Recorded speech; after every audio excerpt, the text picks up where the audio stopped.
I did an ABM workshop earlier this year, and a customer kind of shared this story in the workshop, and she was like, "Yeah, we switched over to ABM, and a month into it, my head of sales was yelling at me. He was like, our pipeline, we need more leads. This stinks.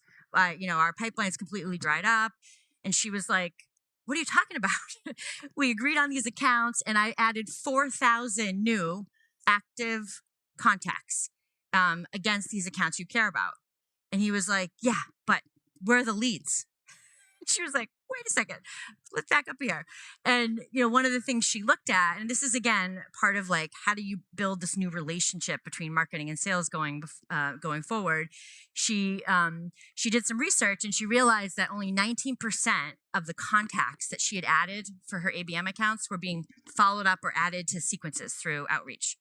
So almost 80% of all the work that marketing did, ignored and not being followed up on. So one of the new metrics that she added into sort of how she was measuring things was this idea of a time frame to sequence. So, hey, I want to make sure that myself, it's like one thing to give them data, but I need to make sure that they're following up with this data in a timely fashion. Because if they're not, this isn't going to work.